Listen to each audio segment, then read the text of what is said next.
Olá pessoal, vamos começar a nossa primeira aula aqui falando sobre a equação do primeiro grau com incógnita. Tá?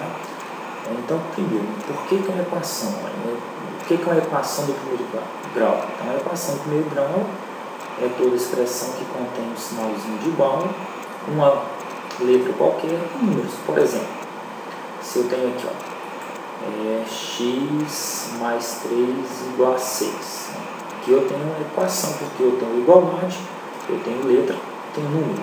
Eu tenho aqui x igual a 9, uma outra equação, onde essa incógnita aqui vale 9. Eu tenho aqui, por exemplo, y menos 1 igual a 4.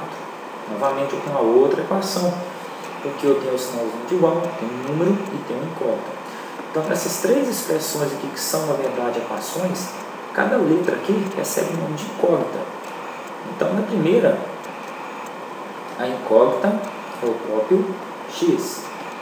Na segunda também, a incógnita também é x. E nessa terceira equação, a sua incógnita, ou você pode pensar assim, sua letra é o y. Então, nesta primeira eu tenho uma equação do primeiro grau na incógnita x. Na segunda eu tenho a equação do primeiro grau na incógnita x. E nessa terceira eu tenho a equação do primeiro grau na incógnita y. Agora, você deve estar perguntando, por que do primeiro grau? Então, veja bem se aqui os exemplos. Se eu tenho x, se eu tenho x ao quadrado, se eu tenho x ao cubo e x à quarta. E esse x aqui é como se eu tivesse elevado a 1. Então, simplesmente x. Quando você tiver uma letra escrita dessa forma, esse monômio, como é essa letra, ele está relativo ao primeiro grau. E assim sucessivamente. Então, esta incógnita aqui é do segundo grau. Essa outra do terceiro grau. E essa outra aqui do quarto grau. Então, todas essas equações que eu mostrei aqui, que eu estou destacando, são equações do primeiro grau na incógnita x, que é a primeira, na incógnita x, que é a segunda, e por terceiro aí é na incógnita y. Agora, uma característica que a equação do primeiro grau possui é que toda equação do primeiro grau, se você considerar o conjunto dos números reais, ela tem uma solução. Agora, se você não ouviu falar ainda do conjunto dos números reais, não preocupe, nas próximas aulas eu vou estar explicando aí em relação aos conjuntos. Então, uma característica importante, uma equação do primeiro grau, então, olha aqui, é uma equação do primeiro grau, ela possui como característica importante uma solução de modo geral. E o que vem ser essa solução? Então, a solução é a resposta da equação ou a sua raiz.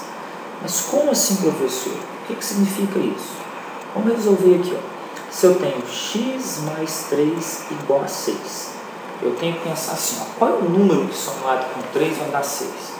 Você pode verificar aqui. O x tem que ser 3, porque 3 mais 3 é igual a 6. Mas como que eu acho os 3 nessa equação? Então, o que você faz?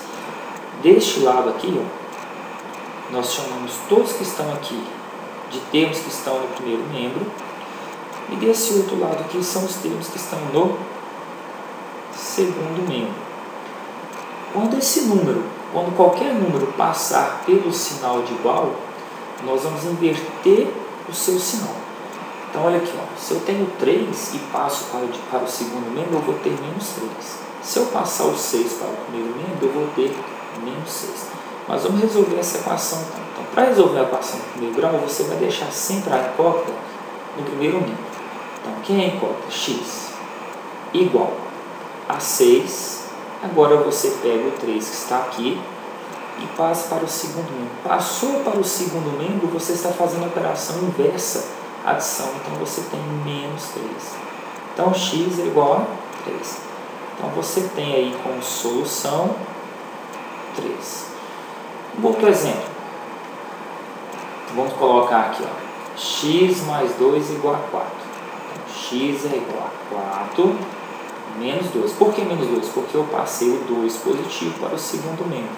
Então, x igual a 2. Porque 4 menos 2 é 2. Então, solução 2. Pessoal, na próxima aula eu continuo com alguns exemplos básicos aqui e sucessivamente eu vou aumentando um pouco a dificuldade para essas equações. Um abraço, até o próximo vídeo.